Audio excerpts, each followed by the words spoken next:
آؤ میں تمہیں وہ اس بارگاہ پہ لے جاؤں جس نے سب کو شانیں عطا فرمائی ہے۔ حضرت ابوبکر صدیق رضی اللہ تعالیٰ عنہ خلیفۃ المسلمین بنے، خلیفہ بنے تو سویرے جس رات خلیفہ بنے سویرے سر پہ ٹوکری رکھی، منڈی کی طرف جا رہے ہیں۔ حضرت عمر فاروق رضی اللہ تعالیٰ عنہ مولا علی شیر خدا کو کسی نے بتایا کہ وہ تمہارا خلیفہ تو جا رہا ہے مزدوری کرنے، وہ تو جا رہا ہے کمائی کرنے۔ حضرت علی شیر خدا مولا کائنات جناب فاروق اعظم دونوں نے رستے میں روکا کہ ابوبکر کہاں جا رہے ہو؟ فرمانے لگے کام کرنے جا رہا ہوں، مزدوری کروں گا، منڈی میں جاؤں گا، تجارت کرتا تھا اس کو جاری رکھوں گا، بچوں کا پیٹ بھی تو پالنا ہے۔ اب تمہاری حکومت کے پیچھے بچے تو نہیں نا بھوکے مروا لینے، میں نے کچھ کرنا تو ہے۔ حضرت عمر کہنے لگے چلا آ کے بیٹھ، ہم صحابہ کو اکٹھا کرتے ہیں اور مال غنیمت سے تیرا وظیفہ لگاتے ہیں، آپ کو وظیفہ ملے گا ماہانہ، تو آپ بیٹھ کر کے مسجد میں تو ڈیوٹی کریں۔ بیٹھ گئے، مشاورت ہوئی تو حضرت ابوبکر صدیق رضی اللہ تعالیٰ عنہ سے پوچھنے لگے جناب بتلائیے آپ کا کتنا وظیفہ لگایا جائے؟ تو حضرت ابوبکر صدیق فرمانے لگے اتنا لگا دو جتنی ایک مزدور کی تنخواہ ہوتی ہے۔ تو ایک صحابی بول کے بڑے میٹھے اور دھیمے لہجے میں کہنے لگے ابوبکر اگر تیرا گزارا نہ ہوا تو، اگر تیرا گزارا نہ ہوا تو حضرت ابوبکر صدیق فرمانے لگے اگر میرا گزارا نہ ہوا تو میں مزدوروں کی تنخواہوں میں اضافہ کر دوں گا، اگر مزدوروں کے گھر جلنے لگیں گے تو میرا بھی چلے گا، میں ان کی تنخواہیں بڑھاؤں گا صرف اپنی۔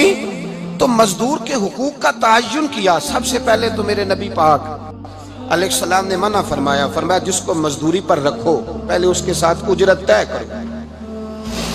حضور صلی اللہ علیہ وسلم نے فرمایا جب تک اجرت واضح نہ ہو جاؤ کسی کو کام پر، جب تک اجرت واضح نہ ہو جائے، مکمل نہ ہو جائے کہ کیا دینا ہے، طے کریں۔ کیا لوگے جو جناب دے دیں گے لے لوں گا، شریعت اس کو پسند نہیں کرتی، محبوب نہیں رکھتی۔ پہلے اس کے ساتھ پہلا حق مزدور کو یہ دیا کہ اس کی اجرت پہلے، بولیے اجرت پہلے اجرت طے ہوگی، یہ پہلا حق ہے۔ اور مزدور کا دوسرا حق کیا بیان کیا میرے نبی پاک نے؟ فرمایا جب، اور یہ ایسی اعلیٰ بات ہے کہ جتنے حقوق لکھنے والے ہیں نا، جتنے بین الاقوامی سطح پر انسانی حقوق کا چارٹر بنانے والے ہیں، وہ کہتے ہیں کہ یہ ایسا نقطہ حضور نے بیان کر دیا ہے کہ اس سے آگے کو بڑھ ہی نہیں سکتا، یہ ایسی بات ہے کہ جس کی شرح بھی کوئی نہیں کر سکتا۔ میرے حبیب کریم علیہ السلام نے فرمایا پہلے طے کرو، اور کیا خوبصورت لفظ ہے، قانون بنا دیا۔ فرمایا جب مزدور مزدوری کر لے تو اس کا پسینہ خشک ہونے سے پہلے اسے ادا کر دینا، اس کا پسینہ خشک ہونے سے پہلے اسے اس کی مزدوری دے دو۔ ایک صحابی اپنے خادم غلام کو مار رہے تھے تو میرے نبی پاک تشریف لائے، فرمایا کیوں اسے مار رہا ہے؟ حضور غلطیاں بڑی کرتا ہے۔ تو نبی پاک نے فرمایا جتنا تجھے اس پر اختیار ہے نا اس سے کہیں بڑھ کر میرے رب کو تیرے اوپر بڑا اختیار ہے۔ کہا حضور یہ بڑی غلطی کرتا ہے، میں آخر کتنا معاف کروں؟ تو حضور نے فرمایا اتنا معاف کر جتنا میرا رب تجھے معاف فرماتا ہے۔ پتہ ہے تیری صبح سے لے کر شام تک کتنی کوتاہیاں ہیں، درگزر کا حکم دیا۔ پہلا حق یہ دیا مزدوری طے کرو، دوسرا حق یہ دیا پسینہ خشک ہونے سے پہلے ادا کرو، تیسرا حق یہ دیا کہ اس سے درگزر کرو، غلطی ہو جائے تو درگزر کرو۔ تو یا رسول اللہ مزدوری کتنی دیں؟ میرے نبی پاک بخاری مسلم حضور سید عالم صلی اللہ علیہ وسلم نے فرمایا مزدور کا حق بیان کیا نبی پاک نے، اور ایک بات ارشاد فرمائی تو اس کے اندر کئی پہلو، ایک حدیث میں کئی پہلو بیان فرمائے۔ حبیب پاک نے فرمایا جیسا تم کھاتے ہو ویسا ہی اسے، بھئی بس ختم ہو گئی بات، اتنی بڑی بات کر دی سرکار نے۔ کبھی دیکھا ہے آپ نے کہ مزدور کو ایسے کھلایا جا رہا ہو جیسا مالی کھا رہے ہیں؟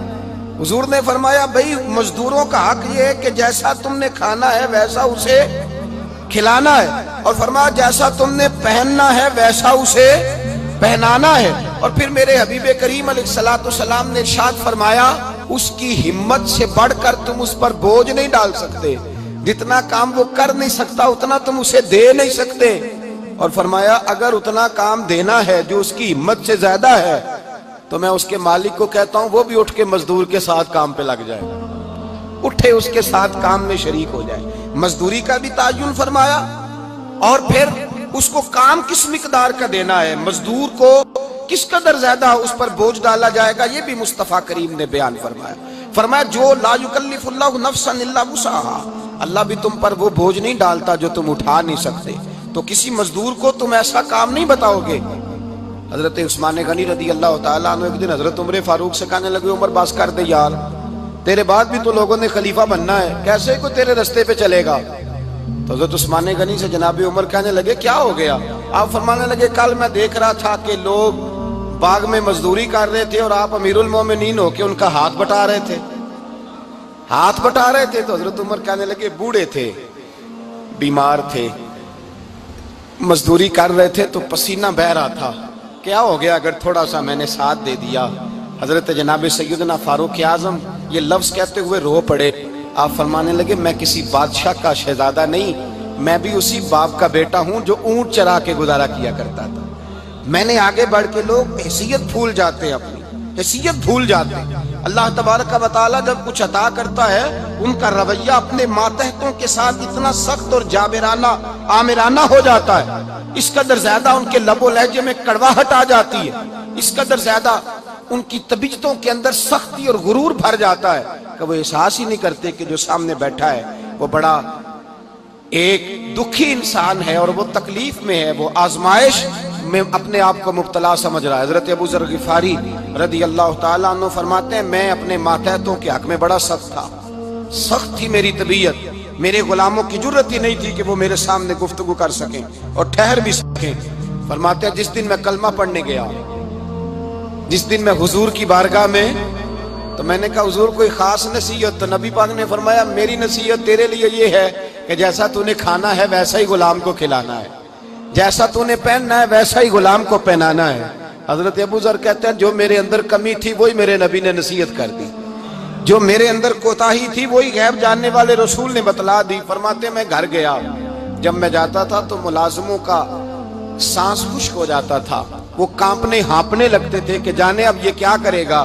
حضرت ابو ذر غفاری فرماتے ہیں میں گیا، ایک شخص سے میں نے کہا کھانا پکاؤ، کھانا پکایا، دسترخوان پہ لگایا اور اپنے سارے ملازموں کو کہا آؤ یار میرے ساتھ بیٹھ کے روٹی کھاؤ، آؤ سارے میرے ساتھ بیٹھ کے کھانا کھاؤ۔ فرماتے ہیں انہوں نے کھانا کھایا، پھر میں ان کو بازار لے گیا، جیسے کپڑے میں پہنتا تھا ویسے میں نے ان کے لیے بھی خریدے۔ فرماتے ہیں میرے غلام کہنے لگے آقا خیر تو ہے نا، خیریت تو ہے نا، کیا ہوا؟ مزاج مبارک تو ٹھیک ہے، کیا ہو گیا؟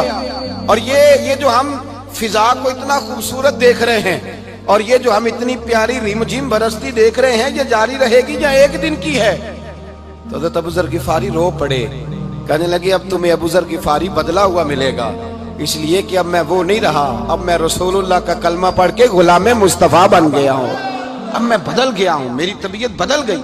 غلاموں کے حق میں حضرت مولا علی شیر خدا غلام کو لے کر کے گئے دکان پر، حضرت مولا علی غلام کو لے کر گئے کپڑے کی دکان پر، 2 جوڑے خریدے، ایک کم قیمت کا ایک زیادہ قیمت کا، ایک کم قیمت کا ایک زیادہ قیمت کا، 2 جوڑے خریدے۔ جب واپس لوٹے تو غلام سے کہنے لگے تو اپنا لے لے۔ غلام کو پتا تھا کہ اس زمانے میں ہوتا کیا تھا، اس نے کم قیمت کا جوڑا اٹھایا۔ حضرت علی فرمانے لگے عجیب آدمی ہے، یہ تو تیرا نہیں، یہ تو میرا ہے۔ اس نے کہا حضور کس طرح سے؟ آپ فرمانے لگے تیرے لیے قیمتی جوڑا اس لیے خریدا ہے کہ تو جوان ہے، اور میں نے اپنے لیے اس لیے چھوٹا خریدا ہے کہ میں تو اب بوڑھا ہو گیا ہوں، مجھے تو حاجت نہیں۔ کہنے لگا حضور بوڑھے اور جوان کا مطلب نہیں، آپ علی ہیں، من کنت مولا فہذا علی، علی مولا، علی مولا، آپ چونکہ مولا علی ہیں اور آپ امیر المومنین ہیں، لہذا آپ نے تخت پر بیٹھنا ہے، آپ نے سلطنت کو چلانا ہے، آپ پہنیے۔ حضرت علی فرمانے لگے تو میرا غلام بنا ہے نا، تو نے ابھی میرے نبی کا دیدار نہیں نہ کیا، تو بعد میں آیا ہے نا، اگر تو اس دور میں ہوتا تو جان جاتا کہ یہ عمل میرا ہے، پر اس کے پیچھے جو نصیحت کے پھول ہیں وہ مصطفیٰ کے عطا فرما۔